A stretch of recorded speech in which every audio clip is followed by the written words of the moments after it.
Balakrishna versus mega అభిమానులు మళ్ళీ గొడవ మొదలైంది. హిందూపురం ఎమ్మెల్యే బాలకృష్ణనే ఇందుకు కారణమయ్యారు. ఎమ్మెల్యే బాలకృష్ణ, పద్మభూషణ్ వచ్చిన బాలకృష్ణ మరోసారి తన పొగరుబోతుతనాన్ని చూపించారని చెప్పాలి. ఈ మాట వాడాల్సిందే, ఎందుకంటే ఆయన మాటలు అలాగే ఉంటూ ఉన్నాయి. ఒక నటుడైనంత మాత్రాన ఎమ్మెల్యే అవ్వాలని లేదు. వరుసగా ఎంతో మంది వచ్చారు రాజకీయాల్లోకి, ఇవాళ నామరూపాలు లేకుండా పోయారు, అడ్రస్ లేకుండా పోయారు. చెప్పాలంటే అసలు ఒక ఎమ్మెల్యే కావచ్చు, ఒక నటుడు కావచ్చు, బహిరంగ ప్రదేశాల్లో ఒక అభిమానిని కొడితే ఇంకో హీరో అయితే పెద్ద రచ్చ అయ్యేది, కాల్పులు జరిగితే ఇంకో పెద్ద రచ్చ అయ్యేది. కానీ ఒక బాలకృష్ణ విషయంలో మాత్రం తొలి నుంచి కూడా తెలుగుదేశం పార్టీకి మద్దతుగా ఉంటున్న మీడియా ఒక వాతావరణాన్ని సృష్టిస్తూ వచ్చింది. బాలకృష్ణ పసిబాలు లాంటి వ్యక్తి, ఎలాంటి కల్మషం లేని వ్యక్తి.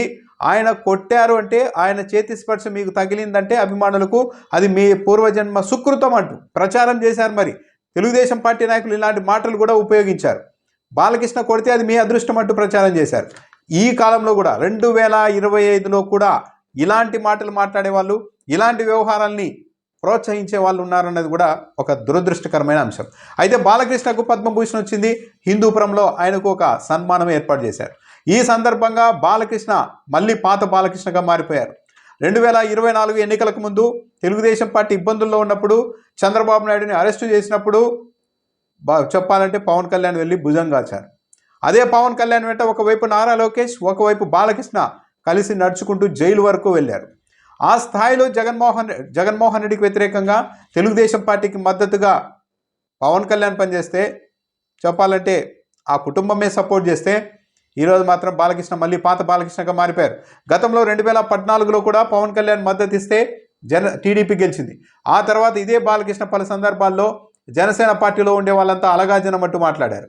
లేపాక్షి ఉత్సవాలకు చిరంజీవిని మీరు ఆహ్వానిస్తున్నారా అంటే, మా ఆహ్వానం పొందాలంటే, మా పక్కన కూర్చోవాలంటే ఒక స్టేచర్ ఉండాలంటూ మాట్లాడారు. ఎంత యారగెంట్ పబ్లిక్గా మీడియా సమావేశంలో. దాంతోపాటు మా బ్లడ్ వేరు, మా బ్లీడ్ వేరు అని మాట్లాడారు. ఇది సైంటిఫిక్గా కూడా ప్రూవ్ కాదు, కానీ మా బ్లడ్ వేరు, మా బ్రీడ్ వేరు అంటూ బాలకృష్ణ ఇంటర్వ్యూల్లో మాట్లాడేశారు. అంతటితో ఆగారా? ఎన్నో మాటలు మాట్లాడారు. అన్నీ కూడా యారగెంట్. నేను మీలాంటి మనిషిని కాదు, నేను అందరిలాంటి మనుషులం కాదు, మేము మా బ్రీడ్ వేరు, మా బ్రెడ్ వేరు, మేము ప్రత్యేకంగా వచ్చాము అన్నట్టుగానే ఆయన వ్యవహార శైలి ఉంటుంది. సరే, ఇలాంటి వ్యవహారాలకి ఆయన పరిమితమయ్యారంటే అభిమానుల్ని కొట్టడం, పబ్లిక్ మీటింగుల్లో ఇష్టానుసారం మాట్లాడడం ఎన్నో చేశారు. అమ్మాయి కనిపిస్తే ముద్దైన పెట్టాలి, కడుపైన చేయాలన్నారు.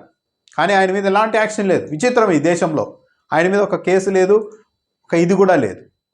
నేను ఎక్కని ఎత్తులు లేదు, చూడని లోతులు లేవు అంటూ డబుల్ మీనింగ్ మాటలు మాట్లాడతారు ఆయన ఎమ్మెల్యేగా ఉండి.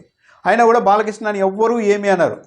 పైగా బాలకృష్ణ ఒక పసిబాలుడు, మంచి వ్యక్తి అని ప్రొజెక్ట్ చేస్తుంటారు. ఇలాంటి మాటలు మాట్లాడుతూ ఉన్నప్పటికీ కూడా మొన్న హిందూపురంలో జరిగిన సమావేశంలో, ఆ మీటింగ్లో ఒక బాలకృష్ణ చేసిన వ్యాఖ్యలు ఎందుకు అనవసరం కదా, మీరు గొప్పవాళ్ళు అని చెప్పుకోవచ్చు, కానీ అదే సమయంలో పక్క వాళ్ళని గిల్లడం ఎందుకు, పక్క వాళ్ళ చేతగాని వాళ్ళు అని పదే చెప్పడం ఎందుకు? బాలకృష్ణ మొన్న మీటింగ్లో చెప్తూ ఉన్నారు, నటుడైనంత మాత్రాన ఎమ్మెల్యే కావాల్సిన అవసరం లేదు, నేను నటుడైనంత మాత్రాన వరుసగా ఎమ్మెల్యేగా గెలవడం లేదు. ఎంతోమంది వచ్చారు రాజకీయాల్లోనికి, నటులు కూడా నామరూపాలు లేకుండా పోయారు అని చెప్పారు. ఇది పరోక్షంగా చిరంజీవి గురించి చెప్పిన మాటే అన్నది జనసేన వాళ్ళు, మెగా అభిమానులు పెద్ద ఎత్తున సోషల్ మీడియాలో స్పందిస్తున్నారు బాలకృష్ణకు వ్యతిరేకంగా. బాలకృష్ణకు కౌంటర్లు కూడా మొదలుపెట్టారు. చిరంజీవి సొంతంగా పార్టీ పెట్టి 18 స్థానాల్లో గెలిచారు. మీరు తెలుగుదేశం పార్టీ లేకుంటే ఎమ్మెల్యేగా గెలవగలుగుతారా? పైగా మోస్ట్ సేఫెస్ట్ ప్లేస్గా ఉన్న హిందూపురం బాలకృష్ణ వరుసగా 3 సార్లు గెలిచారని చెప్తున్నారు.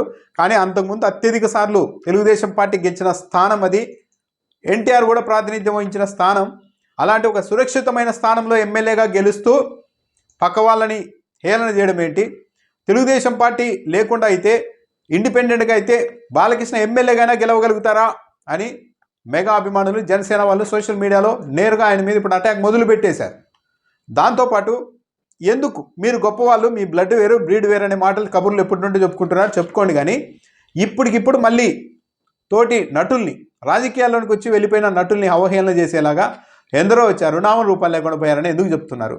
బాలకృష్ణకు నిజంగానే అంత స్టామినా ఉంటే తన తండ్రికి సంబంధించిన సొంత నియోజకవర్గం గుడివాడలో, సరే మొన్నటి వేవ్లో గెలిచింది, కానీ అంతకుముందు వరుసగా తెలుగుదేశం పార్టీ ఓడిపోతున్నా ఎందుకు ఆయన అక్కడ గెలిపించలేకపోయారు? ఎందుకు గుడివాడ నుంచి బాలకృష్ణ పోటీ చేయలేకపోయారు? హిందూపురం ఎందుకు ఆగిపోతున్నారు? అంటే హిందూపురం అక్కడ మాత్రమే తాను గెలవగలనన్న విషయం బాలకృష్ణకి తెలుసు, అక్కడ ప్రజలైతేనే నన్ను నమ్ముతారని తెలుసు. అదే కృష్ణా జిల్లాకి వెళ్తే, తండ్రి గారి సొంత నియోజకవర్గానికి వెళ్తే అక్కడ ప్రజలు తిరస్కరిస్తారన్న విషయం బాలకృష్ణకి తెలుసు. అందుకే ఇలా ఒక సురక్షితమైన స్థానాన్ని తీసుకొని పక్క వాళ్ళని అవహేళన చేయడం ఎంతవరకు సమంజసం? ఈ మాటలు ఏదో ఎన్నికలకు ముందు మాట్లాడచ్చు కదా. ఎన్నికలకు ముందు మాత్రం సపోర్ట్ కోసం, జనసేన సపోర్ట్ కోసం, మెగా అభిమాన సపోర్ట్ కోసం ఆ రోజు అలా మాట్లాడేసి అలా నటించేసి ఈ రోజు మాత్రం అధికారంలోని చేతుల్లోనికి రాగానే మళ్ళీ పాత బాలకృష్ణ చూపెడుతూ ఉన్నారు. ఇంత యారగెంట్గా మాట్లాడుతున్నారు. అసలు పద్మభూషణ్ సొంతం చేసుకున్న ఒక వ్యక్తి ఎంత డిగ్నిఫైడ్గా ఉండాలి, ఎంత హుందాగా ఉండాలి. కానీ ఇలా హుందాగా ఉంటూ ఉన్నారా?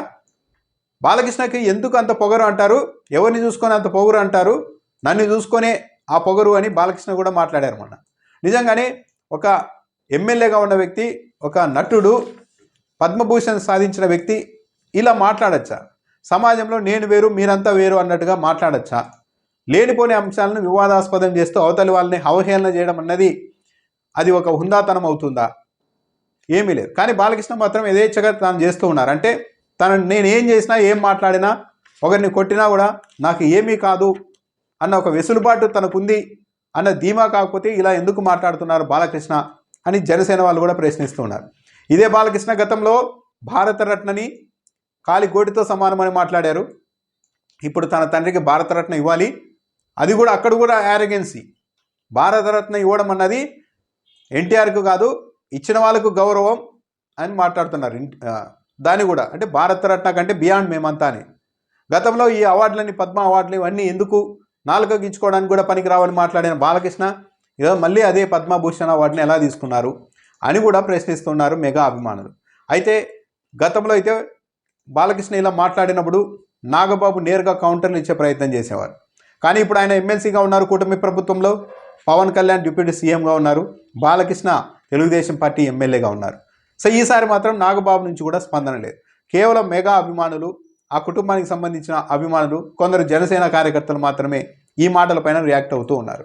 తెలుగుదేశం పార్టీ మళ్ళీ తన స్వభావాన్ని చూపెడుతోంది. 2014లో కూడా ఇలాగే పవన్ కళ్యాణ్ మద్దతుతో గెలిచిన తర్వాత చింతమనేని ప్రభాకర్ లాంటి వాళ్ళతో పవన్ కళ్యాణ్ను డైరెక్ట్గా దూషించారు.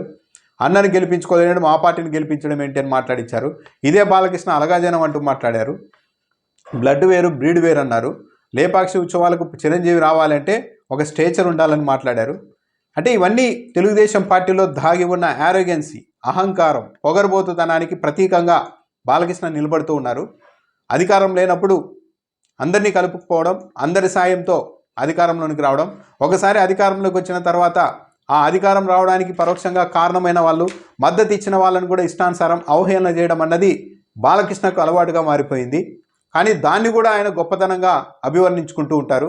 కానీ ఏ నాయకుడు కానీ, ఏ వ్యక్తి కానీ హుందాగా ఉండాలి, డిగ్నిఫైడ్గా ఉండాలి, అందరినీ కలుపుకుపోవాలి, సాటి మనుషుల్ని మనం గౌరవించాలి, చిత్ర పరిశ్రమకు సంబంధించిన తోటి నటులతో గౌరవంగా ఉండాలి అన్న కనీస ఇది ఉంటే బాలకృష్ణ ఇలా మాట్లాడరు కదా.